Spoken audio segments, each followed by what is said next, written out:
And the way I tell this to people is that all entrepreneurs are creative, but not all creatives are entrepreneurs. And so the determining factor is really about what's your intention behind the creative work that you're doing. If you're doing it to earn a living, if you're doing it to make money, if you're doing it as a means of commerce, then you're a creative entrepreneur. Whether you are an artist who is painting, who typically falls more towards the chaotic side of the spectrum, or a thought leader, an accountant, a lawyer, interior designer who tends to fall more on the linear side of the spectrum, they're all creative entrepreneurs. It's just about how is your brain wired to make that work for you.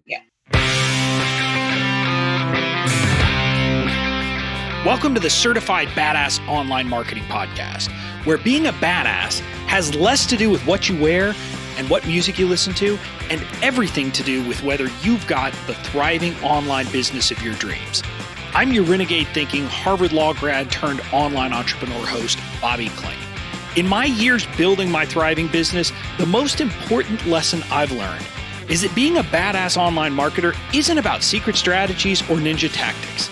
It's about doing the basic stuff right and showing the F up. So each week here on the show, you'll get clear, easy to execute guidance on how to build your online business and a swift kick in the ass or two to make sure you're getting it done.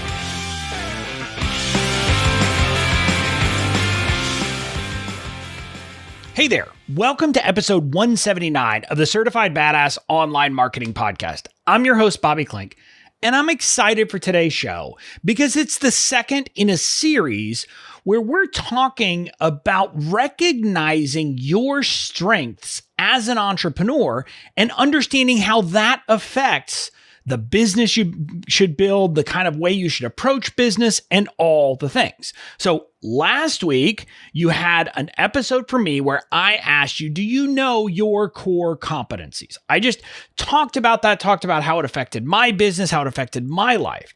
This week, I have a guest. My guest is Lisa Robbin Young, and she's from my community. We connected back in the summer, and I love geeking out about this stuff, and she has a lot of experience, so I brought her on the show to talk about it. And specifically, she helps people identify their creative entrepreneur type. And then that kind of helps you understand how you build your business. But before we get to that, this week's episode is brought to you by my upcoming virtual event, Badass Online Marketing Live. It's happening December 4th through 6th. As this episode is going live, there's a little less than a week for you to go grab your ticket at early bird pricing. After that, the pricing goes up significantly.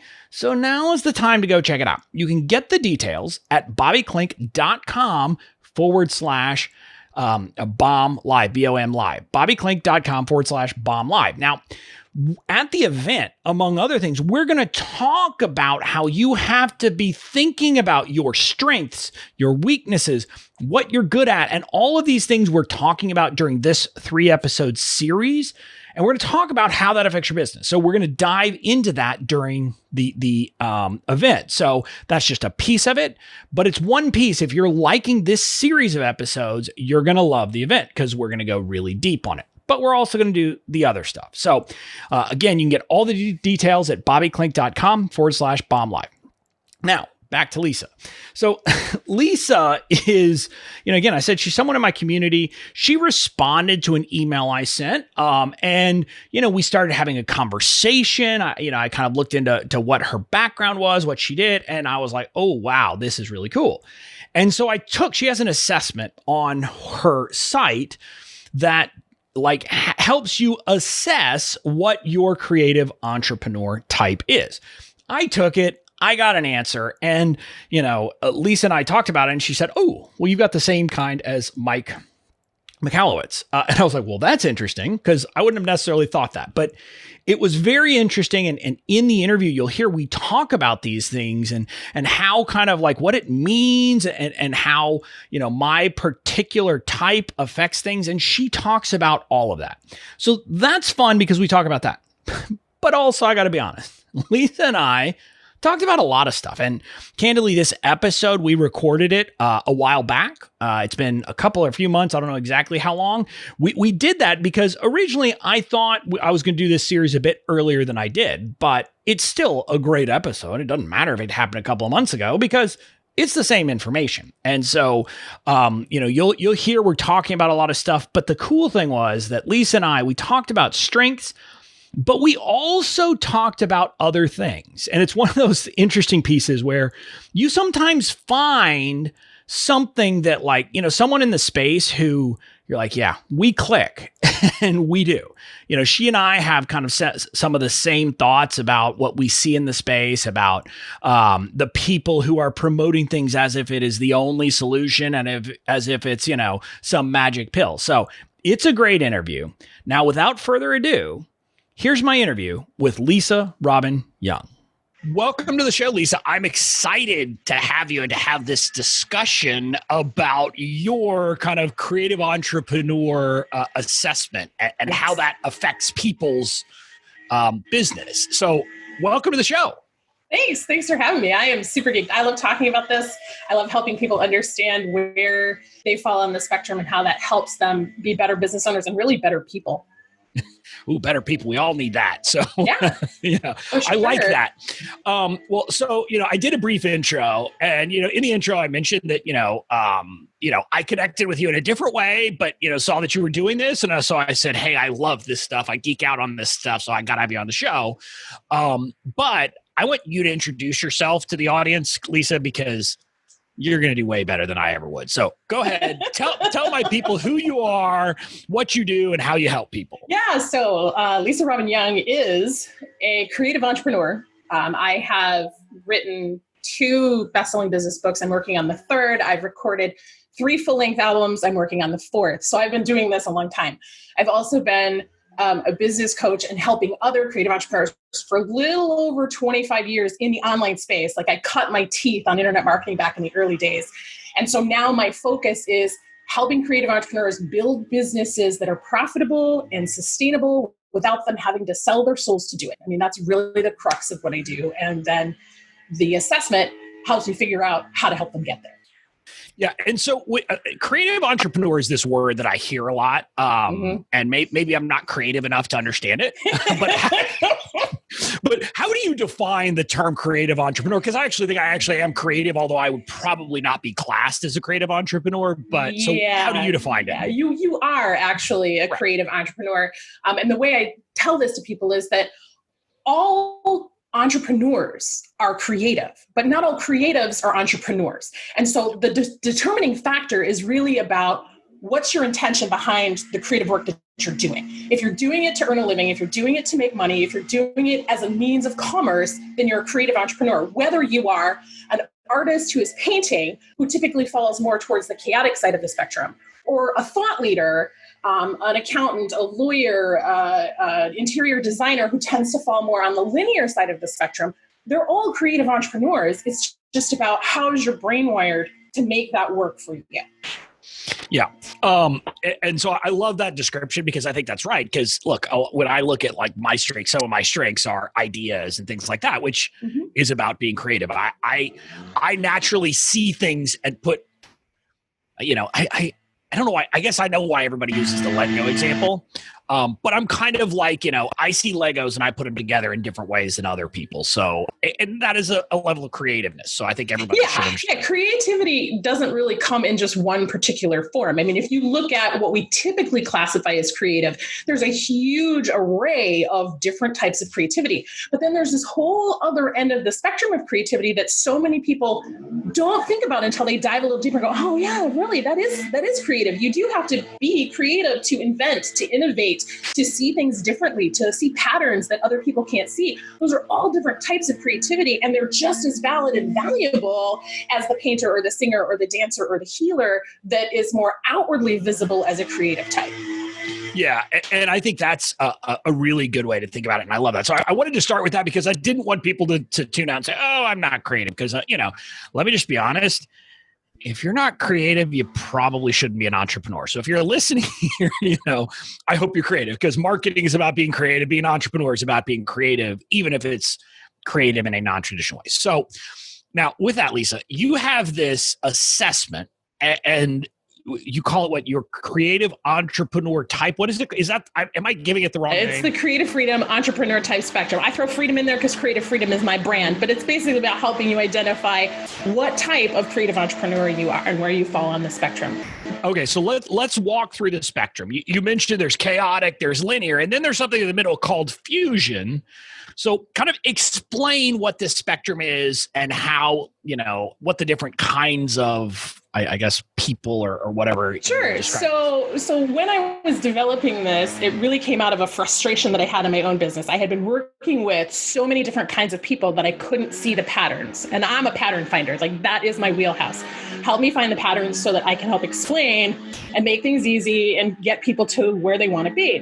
And I was struggling in my own business going, I don't understand what all these people have in common. It makes no sense to me. And so I started sorting these people out by the types of tasks they were asking me to do and by the types of things that I was seeing for them as people in their personalities and things like that. And as I started this, I had basically this huge pile of sticky notes kind of scattered all over. And my kid thought this was some kind of weird craft project or something. And I'm like, no, there's a method to my madness.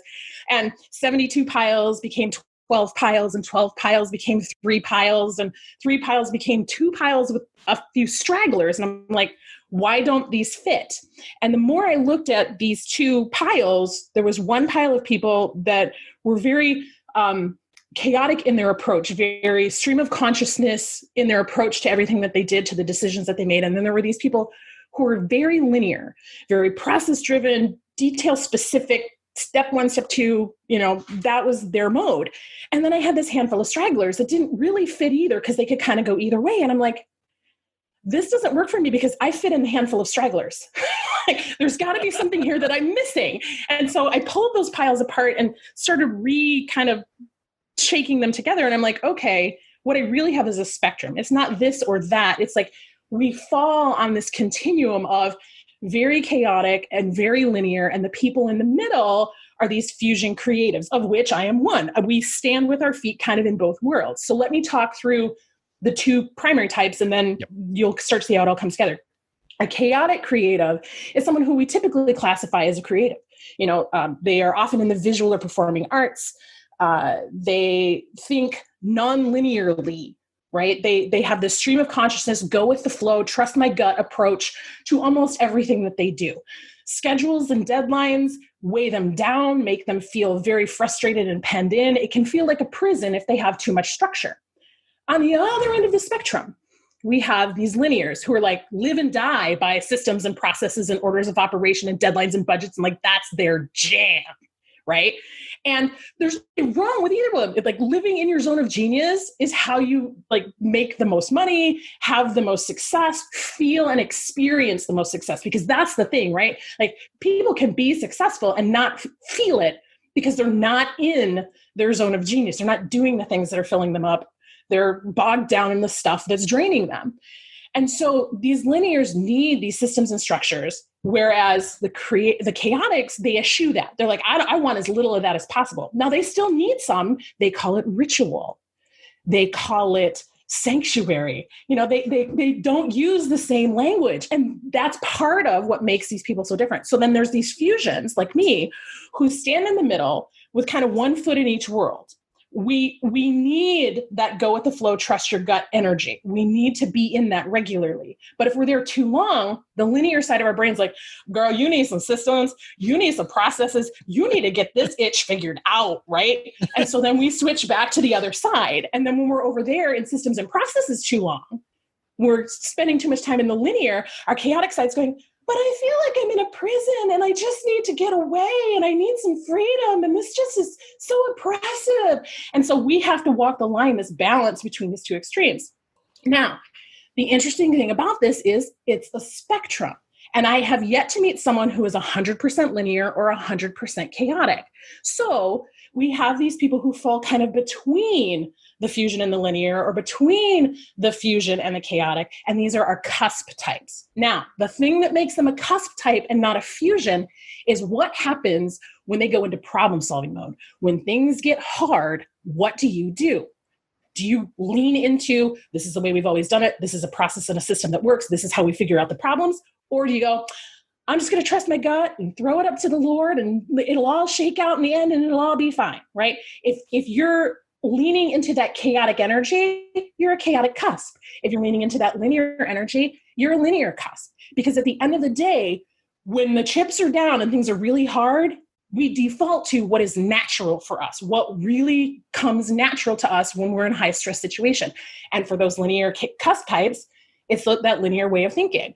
And for those chaotic cusp types, it's that chaotic way of thinking or feeling, as the case may be. And again, none of them are right or wrong. It's about owning what's true for you and stepping more fully into that, because that's where you're going to experience the greatest amount of success in your life and in your work.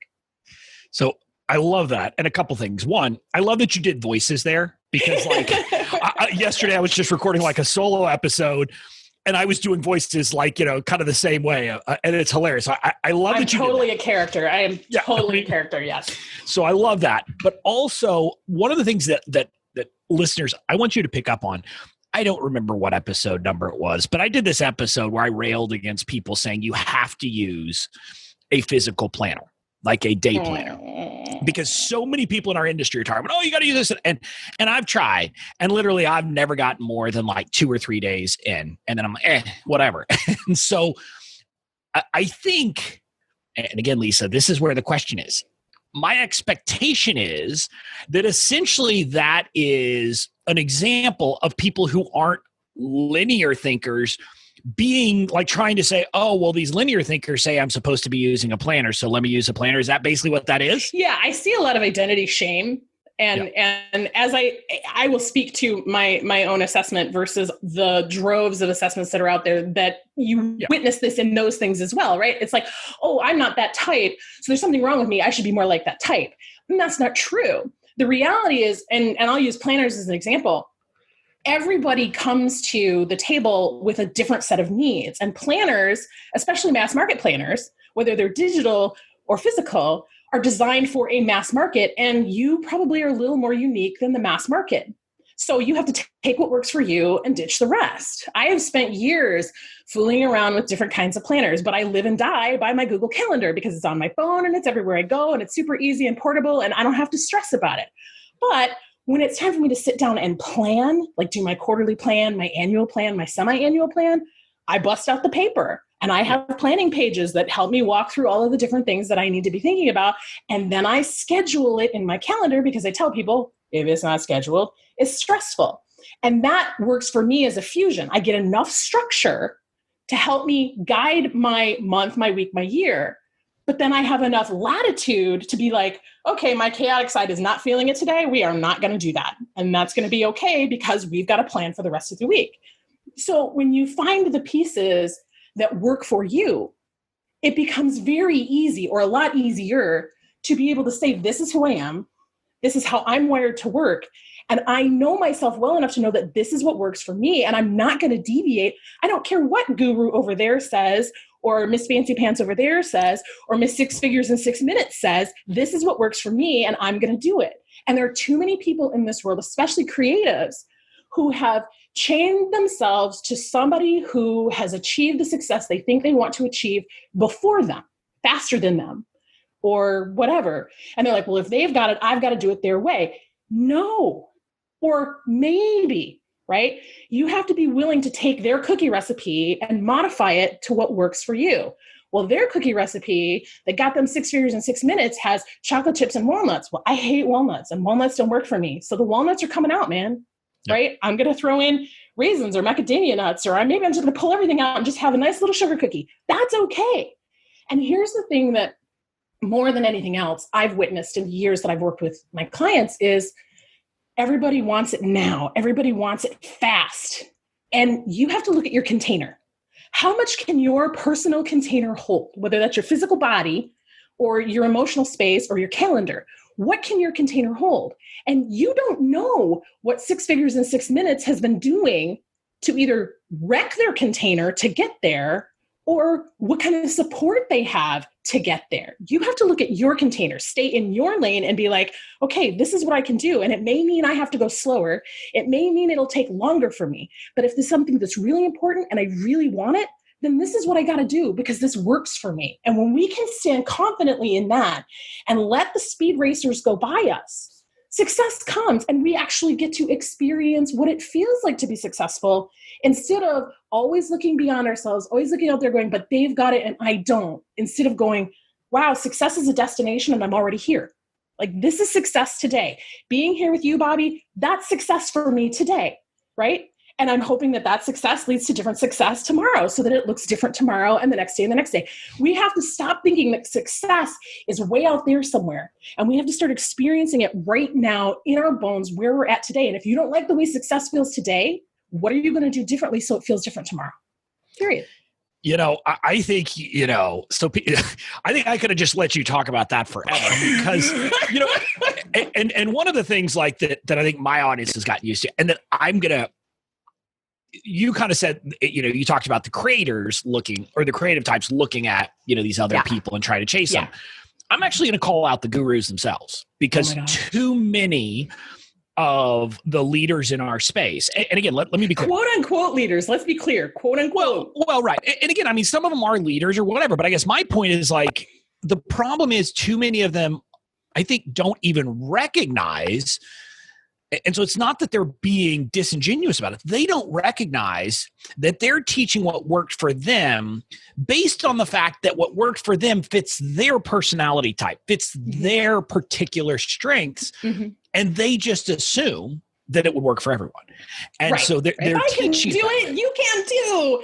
Well, no, I see you blue-haired 7-figure superstar person, and I didn't have a $15,000 credit card that I could run Facebook ads on, and I didn't have anybody to help me set up my Facebook ads so that they would be successful. So no, I can't do it the way you did it. And I have to do it the way that works for me. Well, yeah, but it goes deeper than that. It's like people who, and one of the things I tell people, like I talk to people all the time about, like, for example, should you have a membership or a course or all these different things? And like, I will see people who say, well, this person has a membership, so I've got to have a membership. But I talk to them and they tell me that literally interacting with their community drains them. And I'm like, why are you doing it? let me ask you a question. Why do you think a membership is the best kind of product for you? And again, the point is, it's not right or wrong. It's that you need to find the business that works for you. Yeah. And a lot of people, admittedly, don't know what they don't know. And they're afraid to fail. They've got so much riding on, well, this has got to work. And instead of approaching a new offer as an experiment to let's just see how this goes, they're like, no, I gotta make enough money to pay the rent and feed the kids and blah, blah, blah. And it's like, okay, this is brand new. That is not how this works in business. You have to test it.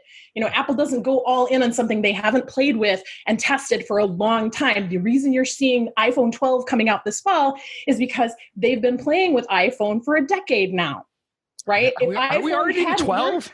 Yeah, it's coming up this fall.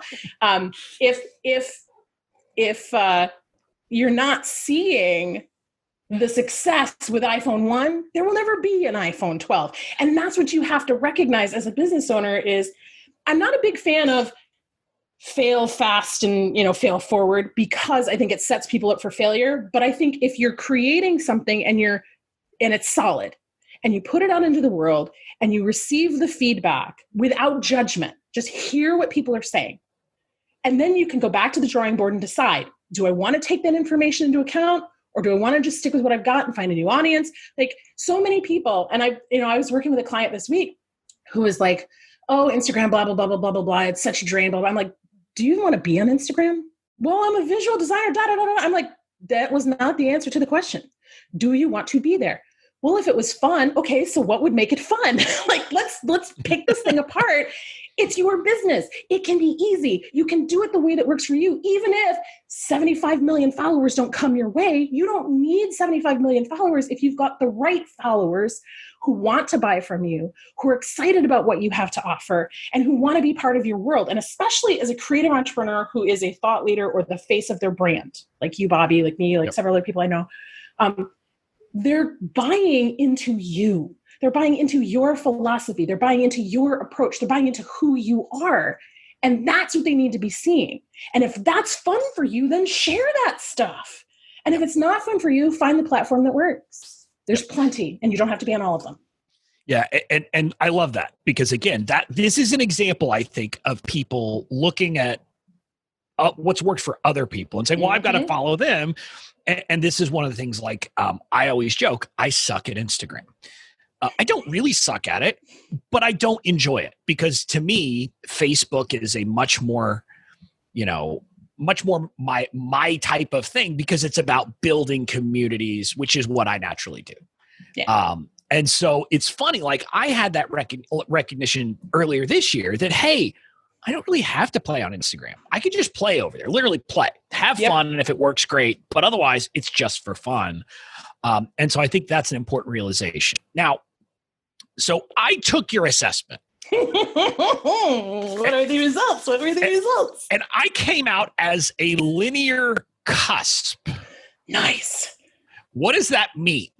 Okay, so the cusp types, again, they stand kind of on the edge of either fusion or creative. In your case, or chaotic. In your case, it's linear. So you stand between fusion and linear, and that means, in general, you demonstrate fusion tendencies. You can do the go with the flow, trust your gut stuff when things are, important to you. But when it's stressful, when the chips are down, when things are hard, and you just don't have the spoons, the capacity to spend a lot of time marinating and feeling and waiting, you're like, let's go to the processes. Let's go to the order of operations. Let's go to the manual. Let's find out, what's been done before. Let's bring that recipe back and do it again. Like, that's how linears tend to be wired. And so you demonstrate, and interestingly enough, Mike Michalowicz is also a linear cusp type. So, you tend to have that social gregariousness that is pretty common with chaotics and fusions. But you also have a very clear, like, let's drive to the numbers, let's drive to the results. And that's probably the biggest thing, the biggest difference between chaotic types and linear types, is that linears are about the result, the bottom line, the deadline, the goal. Okay, they're very goal and result driven. Chaotics, on the other end of the spectrum, are about the experience, right? They want everything to be a high level experience. My mom used to say champagne wishes and Kool-Aid money. Right? They want everything to be the best of the best of the best. And they don't care what it costs. And they don't care what it takes. They don't care about budgets. They're like, I want it this way. And you have to make it this way, or I'm not going to be happy and I'm not going to ship. And it's just never going to go out into the world. So this perfectionism really holds them. So if you're a cusp type, you have these moments where you have those twinges of that kind of energy. But when it gets hard, you're like, no, let's go back to the results. Let's drive to that goal. Let's stay focused. Let's be relentless, yada, yada, yada. I mean, like, that's where you're eye on the prize when chips are down. So what I love about that is, and again, here's, I think, a good teaching moment for people to get from this, is what you're describing is, as the linear, is definitely and the linear cusp specifically, is definitely my natural tendency. I naturally tend to care about results and be result oriented. I naturally, and one of the things in your chart, like one of the blind spots for linear cusp, is that they try to do too much themselves. Hey, you're talking to a guy who didn't hire his first employee, his first VA even, until he had $250,000 business. Probably not the right way to go. Well, I will say though, linear types tend to get to the money faster. Yep. Right. So right. And I think that's... Yeah. So as a linear type tends to get to the money faster. So saying $250,000, I'm like, yeah, but you might have done that in like 2 years. So that's still probably a good time to hire a VA. So. Right. And again, like, my thing is, now I push like people in my community to start offloading early, because the problem is, the longer you wait, the harder it gets. Especially if you're like me, you start taking even like, oh, I can't give that up. But the important thing is that I have worked on, like, with results oriented, being detached, like in a launch, of saying, here's my goal. I want to hit it, but I'm not going to let it get me down. And part of what I've done for that is I now intentionally, I don't set, like, people will set good, better, and best. I don't set any of those. I just set big, hairy, scary goals. So that way I know I'm never going to hit them. And if I do, I'm like, oh, I didn't set a big enough goal. And that's the linear response. It's like, I could have done so much better.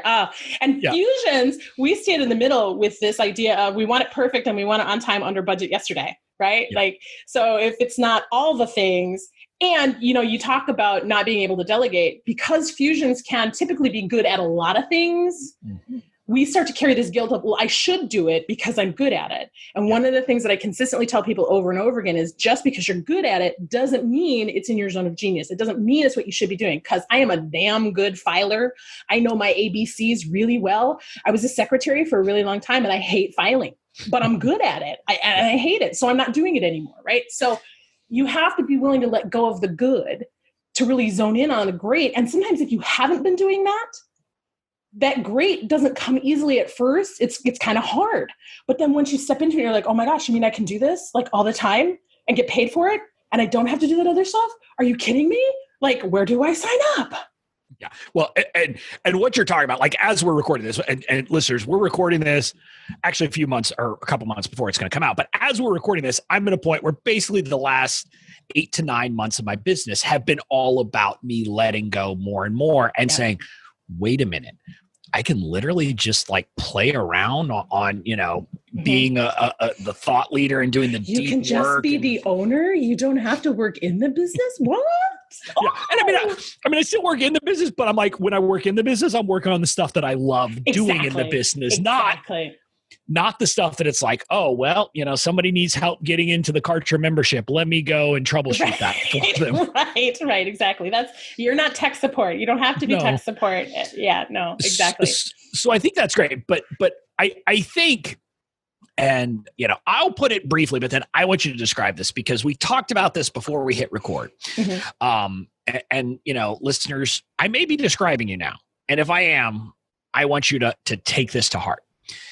In the online entrepreneur space, most everybody I know is like is an assessment junkie. We all take these different ones. We take the Myers-Briggs. Yeah. People take the Enneagram. I like the DISC. And then we have, you know, this creative freedom entrepreneur type. Did I say it right? Yes, you did.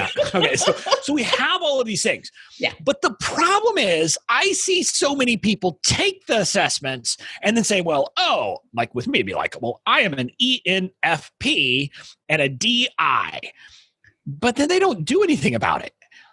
Yeah. The point of assessments is not to be assessed. So Lisa, what is what should people be doing with the results of your assessment, but also these other assessments, and kind of, you know, how does this fit into how you should be shaping your business? So I'm going to go to a throwback quote, and I'm going to quote some G.I. Joe, knowing is half the battle. Like, the purpose of an assessment is to give you an awareness, right? To open your eyes to things you might not have known, or to validate things you already thought were kind of true, and now you know for sure, right? It's to give you a deeper insight into who you are and how you operate in the world. But just having that knowledge and then doing nothing with it, it's not good times. And the reason it's not good times is because you still continue to play into the things that drain you. You still continue to play into the things that don't serve you.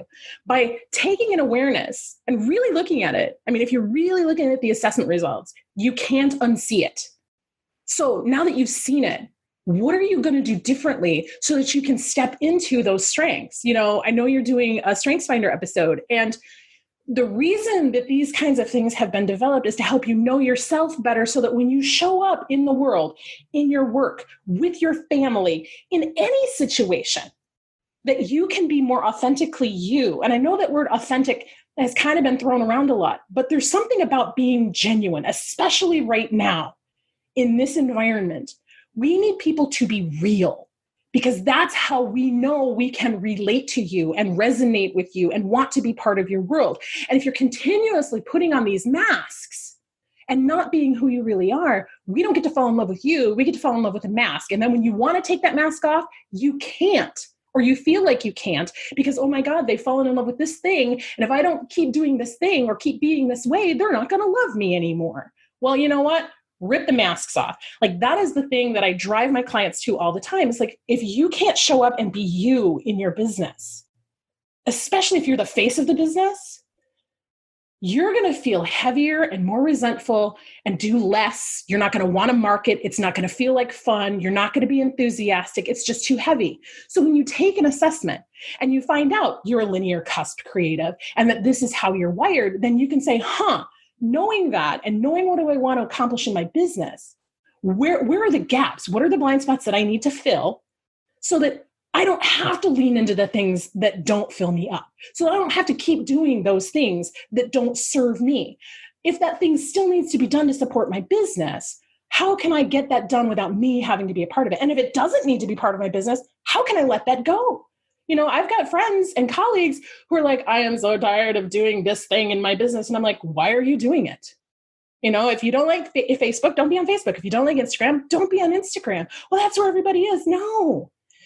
There are lots of people everywhere. That's why there are so many platforms. One of my friends was like, when are you getting on TikTok? I'm like, never. I don't need to be there. I don't need one more platform. I've got plenty. I've got multiple video platforms. I've got, I'm repurposing content left and right. I don't need all of that stuff. And yeah, that means there's people that aren't going to get to know me unless they're shared through someone else. And I'm okay with that because I know for my business model, referral business is actually better for me. So come visit me on the platforms that I'm on and then share me with your friends. I'm cool with that. Yeah. By the way, I love the TikTok because I'm sitting there. I'm like, there's separate problems about that it's not necessarily like not playing to your strengths, but it's like people who like they haven't really built much of a following on Facebook. They haven't built it on Instagram. They're like, oh, I just need to go to TikTok. I'm like, there's probably something else going on, like maybe the messaging or what you're talking about. Well, and if you're constantly moving from platform to platform to platform, so this, just to go back in the Wayback Machine for a minute, the first year I was on Twitter, which I think was like 2008, 2009, the first year I was on Twitter and actively on Twitter, I had started on Facebook, didn't get it, didn't like it, didn't understand it, left it for Twitter. And I went to Twitter, and that year, I can point to $30,000 in revenue that came directly from me being on that platform consistently, showing up consistently on that platform. And I can't do that anymore. But I was going to say on Twitter. Yeah, on Twitter. Like back in 2009, when the audience was a little different and the conversations were a little bit more focused. But being on that platform meant I wasn't on Facebook, and in fact. I don't know if you're familiar with Scott Stratton, the guy who wrote on marketing, but at the time, I had a tool that was broadcasting all of my tweets back to Facebook. And he was like, girl, you need to stop doing that. And I'm like, but otherwise I'm not on Facebook. He's like, then just don't be on Facebook. And I'm like, oh, okay. And so now periodically one of my old quote unquote Facebook memories shows up and it's an RT of something from Twitter. And I'm like, oh yeah, that does look kind of ridiculous on Facebook, doesn't it?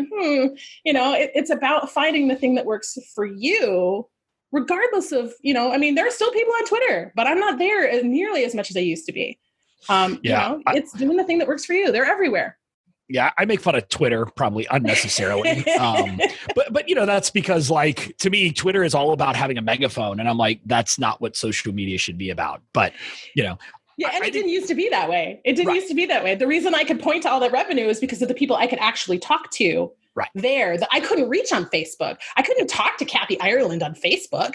She wasn't talking. I wasn't her friend, but I could talk to her on Twitter, and she did a thing for one of my events. And I'm like, that's awesome, and I couldn't have gotten that any other way. But, I think this is the piece that most people really need to think about is platform popularity changes. It was Twitter, and then it was Facebook, and then it was Instagram, and then it was TikTok, and there's YouTube, and there's like, Pinterest. There's always going to be a new platform. There's always going to be a new thing. But if you really want to have something that's profitable and sustainable for yourself, you need to own and command that traffic, which means you need to have a list. You need to have a way to reach those people if that platform disappears. Because platforms disappear. Hello, MySpace. Well, yeah. And who knows if it'll happen, but as we're recording this, there's talk that, the federal government may ban TikTok in the US. So, who knows if that happens. So, but again, and I think that's a valuable thing to point out. But I think the bigger point is, and this is one of those things, like people, and this isn't really assessment driven, but people are seeing like the 7-figure entrepreneurs with a team of like 15, and those people tend to be everywhere, right? Because they got a team who's doing, their Instagram, a team is doing their Facebook, a team is doing Pinterest. You are not Gary Vee. Right. And again, unless that's your business model, unless your business model is that, and you talk about the new platforms. I mean, when I was first dabbling in online entrepreneurship, I remember people talking about, there is some value in being the pioneer, in being like the first person on TikTok who in your space who becomes that and builds it. Mm-hmm. But the problem is, just to be clear, everyone, if you do that, you're going to not invest literally money, but invest a bunch of time and probably 8 to 10 that completely fail, that never get traction for the one that actually does. Yeah. I don't want to be a frontiersman or pioneer. I'm happy. No, I am not an early adopter with tech. No. I'm a middle of the road adopter with tech. I'm I'll wait and let a few other people work the bugs out and bring the price down. And then I'll go dip my toe in. Unless it's something that I'm like, this is really valuable to me. I can see how this works for me right now and how I can capitalize on it right now. We were talking about Mike Michalowicz earlier, his book Surge, not one of his, more popular books, but the idea about finding the wave that's right for you and then riding that sucker all the way into the sand. That's what you got to do. And every time you see an ooh shiny, that doesn't mean it's an ooh shiny for you to go follow right now. It's just caught your eye. So set it aside when you do your quarterly planning. Go, is this something I can incorporate now or can I wait? Because if it can't wait for 90 days, then it's a passing fad and you need to not even worry about it, honestly. Yeah. Yeah. And the point that I think that you made there with that surge piece is everyone needs to understand this. And again, every minute you spend on Twitter or Instagram or TikTok is time that you're not spending on Facebook, for example. And what if instead of trying to be in all four places, and I use four, maybe Pinterest, Pinterest isn't really social media, but let's throw it in there.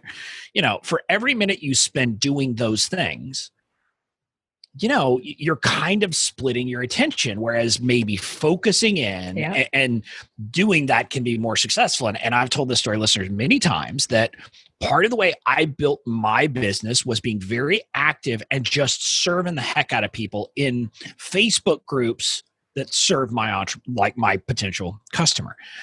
And I didn't do the thing like with some people who say you're going to find 50 or 30 and go in and pop in and, ask those ridiculous questions that we all see. And we're like, okay, I don't even know who you are, but you're coming in here and asking, customer research stuff. Why am I going to answer? Side note, I don't know. This has something to do with my personality somewhere. I always want to give those people bad advice to lead them astray. But I click on the ads that I don't like just to make them pay the money. I do that. But anyway, so instead I focus literally on groups run by 1 to 2 people, thought leaders, and just serve there. And that built my business. And so I think that's the point of focus. And I bring that back because you talked about Surge, the book by Michalowicz. I think that's a great piece of advice that not enough people are following. Yeah. And everybody's wave is different. I can't do the go into Facebook groups thing. I have tried and I'm like, I don't get it. It doesn't work for me. But what does work for me? Showing up on videos, showing up in podcast interviews, and letting people see my enthusiasm and my passion for helping entrepreneurs find something that's profitable and sustainable that works for them, because you're not a cookie cutter. Blueprints and formulas will only take you so far. They're frameworks, and you have to build the rest of the house the way that suits you. So and I think that's great. And I think one thing I want to make clear, and I'll let you kind of give your thoughts on this. I think one of the problems people have is they feel like they don't want to choose right up front. And I want people to understand, I am not saying that you don't try the different places and figure out which one. What if I get it wrong? What if I pick the wrong one? Oh, Fusion creatives are notorious for what if I pick the wrong one? And here's the thing, especially when you're talking about a platform with millions or billions of users, you're not going to pick the wrong one. There are people in that pool, you just have to reach them. Right. So find the one that works for you, that you're willing to invest 30, 60, 90 days in giving focused effort to, and then see your results, and then make a decision about, am I going to switch platforms, or am I going to try this for a little bit longer? A 30-day experiment, if you're really being honest about showing up and being consistent, is valuable information for your business, whatever it is that you're experimenting with. Yeah. And I think that is such great advice. Because again, it's the same thing with figuring out your offer. A lot of people are and what I'll tell you is my first offer was not the right offer. My second offer, my second offer made me some money, but was not the right offer. My third offer maybe was, and the point that I want people to get from this is when I say, or when you hear other people say, look, you should not have 27 offers. You should have 1 or 2 core offers, and that's it. And you should go not all in, but close to all in on those. Yeah. It's okay if it takes you a while to find those. Yeah. Okay. 25 years in business, and I finally figured out a way to umbrella everything this year in the last month and a half. Right. And I started in a completely different audience. I started with direct sellers and have slowly, pivoted to where I'm like, okay, creative entrepreneurs, of which direct sellers are part of that audience. But my message and my content and my training is a little more general now. And I sat down last year and I was like, I have over 100 different offers. And I don't market them. They just sit there and collect virtual dust. So how do I bring those together in a way that can actually serve people? Because if they just sit there collecting dust, nobody knows they exist. Nobody's getting any benefit out of them. You're doing a disservice to your people. But I can't actively market something new every week because people are like, well, what are you selling? Because I am so confused, right? And so you have to be willing to do those experiments. You have to be willing to put those offers out there because that's going to lead you to the path that ultimately becomes your flagship whatever. Because I don't care who you are. I don't care how smart you think you are. I don't care how much time you've been in business for yourself. You don't know everything. And there's going to be something new that crosses your radar once you get into this that you're like, oh, now I see how those pieces fit together, and now I can do it this way. That's what evolution and iteration are all about. If you're not willing to evolve and iterate on the work that you're creating, look at any musical group, any musical act. They don't sing the same song all the time. Their next album is an evolution. Their next song is a new creation. Some of them sound an awful lot alike, but it's different. If they're honing their craft, they're evolving. If you look at Marie Forleo's B School that she started like 10 years ago, it is vastly and dramatically different from what it was when she started. But she started with something that was strong and solid and sellable. And she got a few people to buy it. And then they made some changes and then they made some more. And then every year there was something new and different until it got to where it is today. And it includes way more now than it did then. And that's what you have to recognize is start with something core. And if it's 7 or 8 different things, because B School actually came out of the year-long mastermind that she had been doing. And she was like, I don't want to do this all year long anymore. I want more freedom in my business. And so she pulled all that stuff back and created a course. You can do that too. Yeah. And the important thing, I think the important point to get from that is don't look at what B School is now, or Amy Porterfield's Digital Course Academy, or James Wedmore's Business by Design, and think, oh, well, my course or my program needs to look like that out of the box. If I'm going to charge $3,000, it's got to look like this. No, because they were charging $3,000 before it looked like that. Trust me, I was there. It did not look like that forever. And again, it's one of those things. You just need to recognize that and give that. And so wait, I want to make sure I'm learning here. I think I'm learning here. That is a particular problem for the fusion people and the chaotic cusp people because they're perfectionists. Yes, and the chaotics, right? That whole chaotic side of the spectrum. They're like, if they're doing it that way, I've got to do it that way. And it's like, but you have to look at the resources that you have. Linears, they're on the other side of the spectrum. They're like, I don't care what they're doing. This is what we've got the budget for, so this is how it's going to look, right? This is what we're going to do the best we can with what we've got, and we're going to roll this thing out. And that's where a lot of the fail fast, fail often, fail forward mantra has come from, is from that linear side of the internet marketing world. And it's like, there's a balance between the two. Like, do the best that you can with what you have. One of the things I tell my clients is do what you can as you are able. And if you're not able to hire a camera crew and rent out an Airbnb and do a 3-camera shoot with hair and makeup, then do what you can. Find a nice corner in your home, open up the windows, maybe get a can light or something and aim it on your face so that we can see you, get a little lapel mic for $20 and do what you can. And then when you sell a few, now you can upgrade. Like, there's nothing wrong with upgrading incrementally.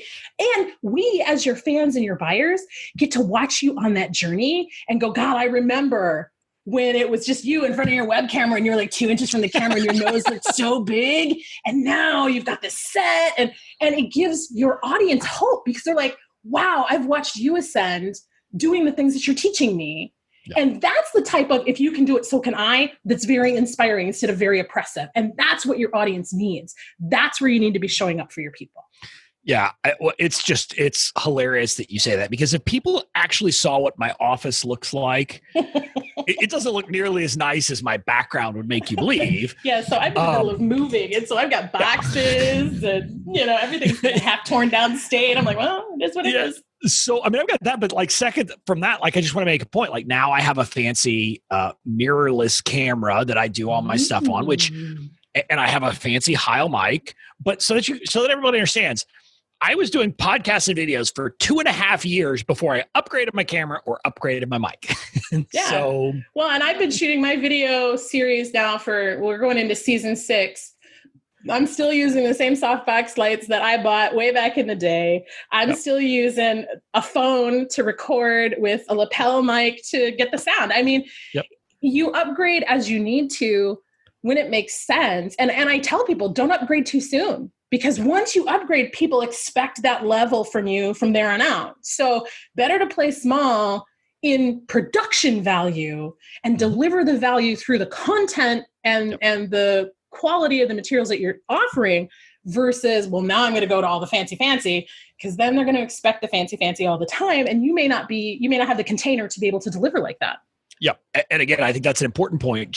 And there was a little nugget in there that I want to pull out. Production value is the cherry on top. It's the content, it's the message, it's what you're delivering that matters. If your content, if your, messaging sucks, all the production value in the world isn't going to be that, because you're basically putting lipstick on a pig. Well, and you'll get refunds. You will get refund after refund. And I hear it. People are like, well, if it looks great, it'll sell. And yeah, it will. And then people will be like, what is this schlock you just gave me? I want my money back. Yeah. And then you're now I've got all these returns. Well, and you also get a reputation. I mean, you can pull that off once, but then people are like, yeah, don't buy from that person. Well, but there was a day back in the ancient days of the internet where you could sell a photocopied 3rd generation Xerox of somebody's handwritten notes from somebody's conference somewhere for $197. And people would be like, this is gold. No, you can't do that now. Yeah. But there's a difference between that and like the cameras and the lights and the music and the bumpers and the whoa. It's like, no. There's a happy medium. Find the place that really works for where you're at right now. Yeah. And people say that, like, basically that you used to be able to sell, if you had a good product, you could sell even if you had crappy marketing. Or if you had good marketing, you could sell a crappy product. Whereas now, realistically, to succeed, you need a good product and good marketing to really make success. Well, and even honestly, I'm gonna arm wrestle you on this one. Even mediocre marketing that's done consistently will sell. Yeah. And you don't have to be a great marketer. You just have to be consistent. Yeah. And again, like I talk about a few different things. I talk about basically, there's 3 things that I really talk about that are important. One is cowbell, which is basically taking a stand and setting out your perspective, your views. Another is connecting with people and building a connection. The third is conversion. And if you have 2 of the 3, you can sell. So you don't have to be good at like conversion copy and great marketing if you're doing the work to connect with your people and to let them know who you are, because people will buy. Now, you ideally want to be good at all 3, but you do that over time. So I love that. It takes practice. You can't just do it straight out of the gate. It's like, you've got to come from somewhere. Give yourself permission to practice and not be good at something to get good at something. Yeah.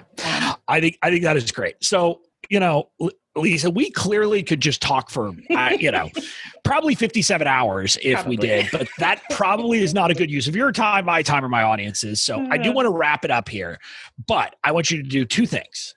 First, if you have a piece of parting advice for my audience, I want you to give that. And then I want you to tell them where they can go find all your stuff, connect with you, and do all those things, because more people need to be hearing about their strengths and kind of their type and their assessment, but also your straight talk. I love everything you said. So I want people in my audience connecting with you too. Thanks. Well, okay. So parting advice, be yourself, warts, sparkles, and all. Like good days, bad days, be 100% you. Yes, some people will hate you, but the right people will love you and love you more because you're being you and you're not changing with the wind. The more you can be yourself fully and completely, the easier it is for you to experience success right now when it shows up instead of waiting for it somewhere out in the great beyond. And to learn more about me, you can visit my website, LisaRobbinYoung.com. Robin has 2 B's. I'm also on the majors. You can find me on Instagram and Twitter and Facebook and LinkedIn and Pinterest, and it's all Lisa Robbin Young. That's where I'm at. So I look forward to talking to you. That'd be great. Yeah. And we'll have those links in the show notes, listeners. But thank you for coming on the show, Lisa. This was pleasure, fantastic. entirely. I loved it. Thanks. So, listeners, that's it for this episode of the Certified Badass Online Marketing Podcast. I'll see you again in the next episode. Talk to you later.